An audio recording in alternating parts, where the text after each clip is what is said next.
Today I'm going to be showing you how to replace wheel bearings on a Yamaha Grizzly 700. This is the rear end of the Grizzly. This is going to be the left-hand side that we're going to change the wheel bearings on. It's going to be identical to the right-hand side. Same exact wheel bearings, same process. Obviously, A-arms are different directions, stuff like that. But as far as bolts that you have to remove, they are going to be identical. We've obviously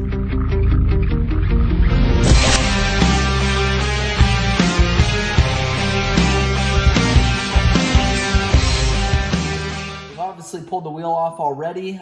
Most of the time, if you've got stock wheels on there, they're going to be 17mm nuts there. Next thing you're going to do is pull this plastic cap off of there. That just kind of protects this this nut here and protects your axle there, so you don't get grime in there. So it doesn't keep water from getting in there, but it does help seal it just from some of the elements. We have the back wheel raised up already.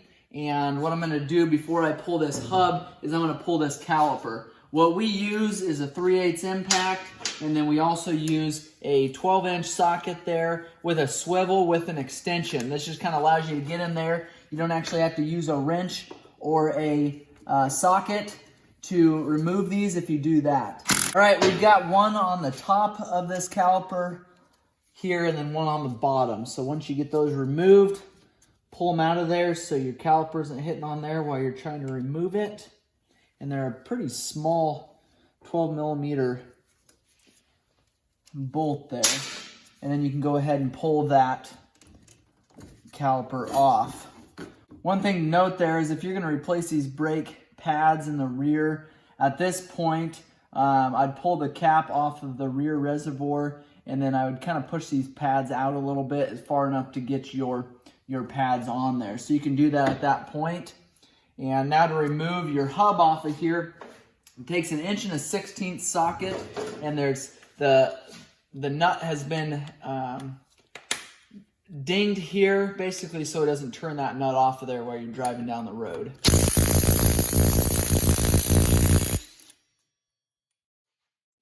I use a 1/2-inch impact driver just because these are pretty snug, especially when they've got that dented in area there. And then you can go ahead and pull that hub off of there. You can see we've got some movement there in the axle there because those wheel bearings are too loose. And we've had some rear end noise. Sound a lot like these axle shafts are clicking. It's a typical sound of an axle shaft. But in this case, they're actually going to be the wheel bearings. So next you're going to do our brake hose that runs over here. It's got a holder on it. You got two 10mm bolts here. We'll remove those, set those aside. There's our actual mount there. Now we've got a 17mm lock nut back here and a 14mm bolt running through there.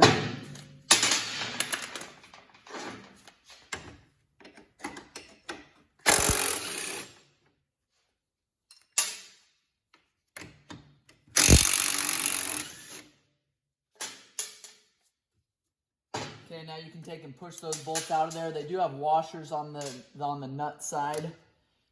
Remove that again. Make sure you pay attention where that washer comes from. Then you can pull this knuckle out of here. These have grease certs on the side here that can be greased. And then to remove your axle shaft at this point, you can make sure your caliper's out of the way, but you can take, and I like to get it as straight as possible, and then take and pull on it like that. And I'm not going to pull it out of there because a lot of times what happens is you get a little bit of rear end oil that comes out of there, and we're not doing anything with this axle, so I don't want any of that oil draining out of there and making a mess of things. So then when you get that axle, your new axle ready to go in, or once you've redone these boots here, and I've done several videos on that, just take and push it back, center it in the axle, or in the differential there, and then take and give that a shove. That axle will slide right in there. Make sure it's seated properly, and then I'll show you how to put everything back together. At this point, we're going to take our carrier here, take it over to the bench, and get that wheel bearing replaced. Once we get our hub over to the workbench here, you grab some larger snap ring pliers. I like to take a screwdriver and clean out this groove here just to kind of get any dirt and debris out of there. Take and get a good hold on this snap ring. It's large, and you do not want this snap ring going flying off. So grab a hold, pinch it. I try to center it beforehand before I start pulling on it just to make sure it's going to come out properly. Then take and pull it out just like that. So next thing you're going to do, take and put that upside down. I take a little smaller bearing driver than what we will need to install it, and set it face down just like that. You can see we've got a 1/4 inch of play there to get this started. I like to have it on a solid surface. Take your hammer then and remove that bearing.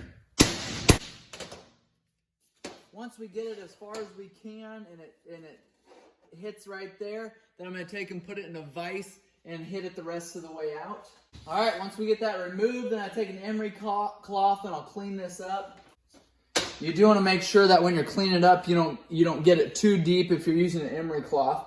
And then once we get that bearing ready to install, I like to have mine sitting in the freezer. It will allow that to shrink down and slide into that aluminum carrier a lot easier. We're using a Quad Boss bearing here. We've had really good luck with these. They work well, they hold up well, and they're a good high quality. I can show you some differences between a name brand, an EPI, a Quad Boss, a Moose, a couple of those name brand bearings, as opposed to the unbranded. There's a couple of different, more and more popular brand. Caltrick is one of them, and they clearly are not the same quality of bearing as these name brand ones, the ones that have been around for a while. We've had some serious issues with those, and some extremely frustrated customers buying parts, buying axles, buying gears that are just not holding up like they should. So I like to go back with either the OEM or a name brand, high quality wheel bearing, CV boot, axle, stuff like that, that you know is going to last a while. You're not going to put it in there and get 6 hours of riding in and then cause issues. So once we get this bearing into place there, put it in there as straight as possible. It's a little bit hard as you start to pound this in to keep it straight, but we're going to set it right there. And then you'll be able to feel it as you go down. You'll feel it catch. Sometimes you can feel it kind of pull to one side. You want to make sure that you try to get in there as straight as possible. Okay, once you get your bearing just past your carrier, you want to make sure that you've got your bearing installer there, your bearing driver centered, so that you're not taking and putting a whole bunch of pounding on this actual carrier, because it is aluminum. You can damage it. As soon as you get that bearing set into place there, a lot of times you can hear the difference in noise between when you're able to keep on pounding that down and then when it ends up completely seated. You want to make sure that you can take and install your snap ring properly. What you can do a lot of times is take your snap ring, just take a corner of it, slide it in there. That'll let you know if you're far enough in there. If you're not, obviously make sure and pound down a little bit farther. You're not going to be able to just hope that this snap ring slides into place. You want to make sure without a doubt that it is going to go into place. Now you want to make sure, wear eye protection when you do this, because again, there's quite a bit of spring on here.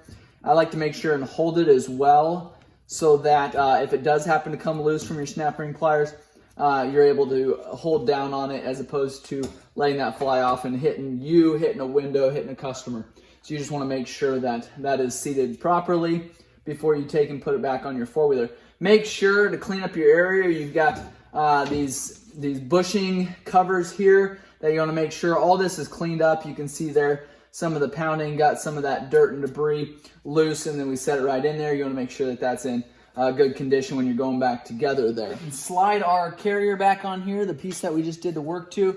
Again, you want to make sure that these spacers here, these washers are going into place here. Take and slide that axle into place. And then once we get those holes lined up there, you can take and slide your bolts back through. That kind of holds everything together while you get your top in, or if you're doing it the opposite way, do your top first and your bottom second.